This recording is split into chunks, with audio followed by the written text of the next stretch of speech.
Hello, wrestling fans. This is Sal Rough Cuts reporting in from Orlando, Florida. We are going to go to hell, as they say.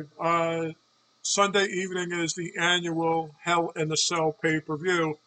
I waited as long as possible to see if there have been any additional matches that will be added, and I'm sure there will be because as of right now, as of 11:30 Eastern Standard Time, there are 5 matches listed. So we'll go with what we have, and I'm sure there'll be a few more along the way with us. Again, these are my opinions only. They have nothing to do with OneWrestling.com, Bill Apter, or the WWE. So, in time for the holidays, the Halloween spirit, I guess let's go to hell. The Hell in a Cell annual structure. They enclose the cage around ringside. So let's get right to this. This should be relatively short and sweet. There's only 5 listed. We have Otis, the Money in the Bank, versus the Miz for the Money in the Bank contract. I this is I don't know. The point of this is Otis hasn't cashed in yet, and there have been times that wrestlers have waited quite some time before they cash in with this. Now they're doing this storyline with Otis now and the Miz, and so what? The Miz is going to get it and then not be able to cash in. Because first of all, you have to look at this logically. If you're going to cash in, who are you going to cash in against? Roman Reigns is not losing the title anytime soon. And with Drew and Randy battling, I can't see either Otis or Miz cashing against either one of them. So whoever decides to cash in ain't cashing in. Let's put it that way. Aside from the match itself, I mean, the whole build up, it's been kind of, kind of thing. I haven't really been intrigued by it. What I think's going to happen is that Tucker is going to, along with Mandy, may end up costing Otis the briefcase. Maybe some kind of jealousy. Maybe Tucker ends up flirting with Mandy Rose, distracts Otis. Miz gets the 1, 2, 3, and Miz is going to get the Money in the Bank contract for what it's worth. I, I just don't, for what it's worth, I don't see anything other than maybe that Otis and Tucker started a feud and they're breaking up tag teams left and right. So this wouldn't surprise me. So I'm going to go out and say that there's a reason why it's on the card, and I'm going to say that Otis is going to lose as a result of some sort of distraction with Tucker and Mandy or something bizarre, and the Miz will get the Money in the Bank contract. But I would not expect the Miz to be world champion regardless of how this plays out. So I have the Miz taking the contract. Jeff Hardy and Elias in a singles match. That is one of the next matches before we get the 3 Hell in a Cell matches. Elias is due for a push. He's back. Jeff Hardy is there to kind of get guys over. I mean, they're back and forth. I like to see Elias get his push, and I think Elias getting a big win over Jeff Hardy would say a lot, and I'd like to see it happen. And I think it'll be better than most people are expecting. I don't think it's going to be a walk in the park or anything for either. I just think it's going to be good back and forth. Elias is back from injury, so and now he's back to the heel persona. I think he does better as the heel, as the antagonist. So I'm going to say that Elias, since I believe he's in line for a major push, will take that next step and defeat Jeff Hardy. 1, 2, 3. Bayley and Sasha will be one of the 3 Hell in a Cell matches. You look at this and you say, what I'm reading online is that 90% of the people are predicting that Sasha's going to win this. I'm in the 10% going to say she's not. Here's why. It's too soon. They just starting this feud now. So you're telling me that Bayley is going to lose in the Hell in a Cell, and then what? Then they have a couple of rematches and that's it? I'm not buying it. I'm going to say that we're going to see a real vicious, ugly, hellish side to Bayley, and Bayley is going to retain. I'm not saying they're going to go do Undertaker, Foley on top of the cage, that kind of stuff. They're going to utilize the cage. That's what the structure is there for. They're going to do their thing. I think it's going to be a very good match. Remember, they've had very good matches in the past. So I just don't see Sasha getting it right now. I want to see Sasha go on the chase. She loses this match. She has to recover. Maybe wins the Rumble or Elimination Chamber. And then at WrestleMania, have the grand finale. I think they'll have one more match this year. And then Sasha is going to then have to do her thing in the Rumble or Chamber and then culminate it at WrestleMania. So I'm going to see a very evil, all out, no matter what it takes for Bayley to hang on and retain her title. Drew McIntyre against Randy Orton. They've already been battling, and Drew's gotten the best of Randy.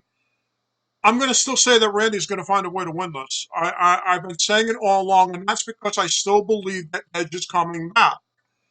And if Edge is coming back, then the only match fitting at WrestleMania next year has got to be Randy versus Edge, where Edge may ultimately take the title, and then that could then set up for Edge and Drew later on in 2021. And I'm going to still stand by this. I still believe Randy's 0-2, so Randy's going to go for the trifecta and lose now the third. They're inside the structure. There's no help from either. I think this is going to have some high-risk moves. I think we're going to see some over-the-top type stuff. And we're going to see Randy Orton defeat Drew McIntyre for the championship and have one final reign for the title and hold it until Edge comes back. Drew will get his shot and get the title again in front of a crowd, but right now I still believe Randy Orton will get his final reign, and it will be inside the structure. Roman Reigns against Jey Uso in a Hell in a Cell I Quit match. So what does this remind you of, boys and girls? Let's go a little history here. What does this remind you? Cage, I Quit. What comes to mind? Tully Blanchard, Magnum TA. Cage match, I quit. That's what it comes out. That's what it comes down to.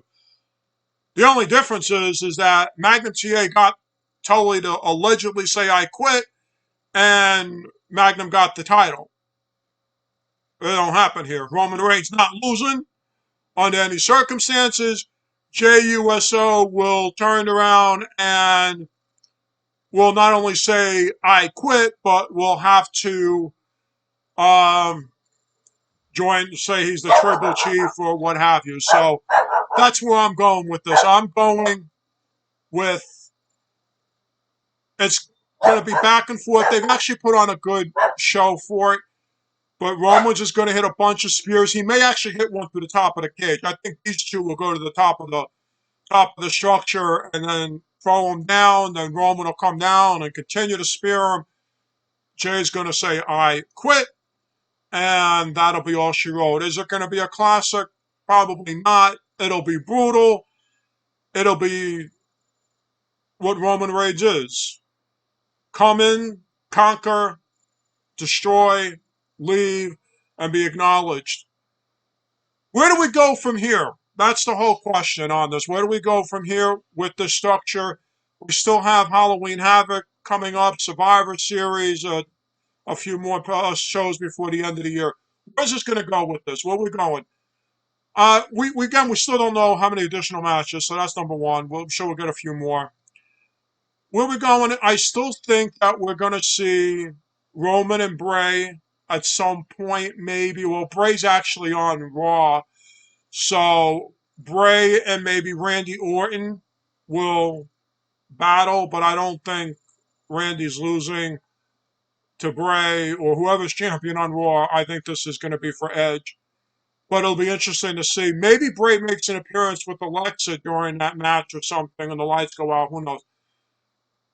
The big question I've been asked is, well, okay, this whole feud ends with Roman and Jey, so where do we go? Do we potentially see The Rock at WrestleMania next year? That is a possibility. Could John Cena come back and wrestle Roman? That's a possibility.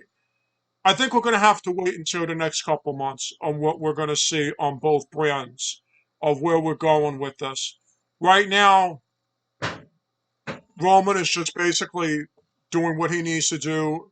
Drew and Randy are locked into their thing. And I'm surprised Osaka, although maybe we'll see her defend it tomorrow, that she gets involved and defends it at some point. I think what's going to happen, though, with Osaka is that, and here's my thing, I really believe that Ronda Rousey's coming back very soon, my opinion. And I could see Ronda taking Osaka's title. And by doing that, Becky Lynch hopefully will be back for Mania and Ronda versus Becky for the title at Mania. I do see that potentially happening. That would be my prediction. I really believe Ronda's coming back soon. So that's one scenario I see playing out. I see Bray getting more in the mix. Yes, we're seeing the sister Abigail with Bray on Raw. It's still kind of middle of the road. Is she a face, baby face? Where are they going? So we'll see where that goes. Overall, I think the show is going to be intriguing. There'll be a few more matches. The structure will serve its purpose. It won't be bad, but it won't be over the top. It'll satisfy for a Sunday evening. That's what it's going to do. So if you're looking for something to do on a Sunday evening, I'd recommend watching Hell in a Cell. I will watch with you, and hopefully, it won't disappoint. I don't think it will totally disappoint. I am looking forward to Sasha and Bayley. I think everybody is, and we'll see where that goes. So that's going to be my thing. I really want to see what Sasha and Bayley are going to do. That's really the one main reason why I'm tuning in, because they are going to have an incredible match. They've had matches great in the past, but again, I want to see Bayley retain right now and put Sasha on the chase. Before I close up here, I want to wish a very happy belated birthday to my dear friend Bill Apter. Bill Apter had a birthday earlier this week. To say, to describe what Bill Apter has meant to me, there isn't enough words on that I could actually say it, but I'll do the best that I can for the next 2 minutes or so. I met Bill back in the 80s in what is then known was then known as the Continental Brendan Arena in New Jersey. The main event was George the Animal Steel and Danny Davis inside of a steel cage, and Bill was ringside. That was the first time I met him. We had a nice long talk throughout the evening and grown a greater appreciation for what sports entertainment, how hard these men and women work day in, day out, the sacrifices they make for their families. And then back in 2003, when Bill started OneWrestling.com with his people, I started commenting. He asked if I would like to do rough cuts. We reconnected, and I've been doing rough cuts now for 17, it'll be 18 years next year. I am very blessed and fortunate to have Bill Apter as my friend, to have a chance to express my point of view on his canvas on Twitter, on YouTube, and OneWrestling.com. I'm forever grateful. When my dog died last year, Bill Apter called me and offered his sincerest condolences. He's always been there for me, despite how busy he is. And he is truly a very special, dear, one of a kind man. And everyone and anyone who's ever had any contact with him knows exactly how I feel. When you meet Bill Apter, he treats you as though you've been his friend for life. And I've been blessed for 30 years to know this man. And I just want to wish you, my friend, a very happy, joyous, belated birthday. Thank you for making me rough cuts and giving me an opportunity to work on your canvas for all of your readers. And I'm sure that they appreciate you and what you have done. And as I said it once before, and I'll say it once again, my dear friend, The one thing that is missing more than anything else in this entire world is you being inducted into the WWE Hall of Fame. And I really wish everyone and anyone who sees this that joins me and continues to reach out to the WWE and the higher powers and do everything possible to get this man inducted into the WWE Hall of Fame, because not only does he deserve it, he's earned it. He's given his life to this entire business more than anyone. So, sir, my dear friend, happy birthday. Thank you for everything that you've done for me. Thank you for being my friend to me and to the millions of people and the millions of lives that you touch each and every day here and around the world. For this edition of Rough Cuts, this is Sal, Rough Cuts Lasada, reporting in from Orlando, Florida. May all your matches be a main event. Stay safe and enjoy the pay-per-view.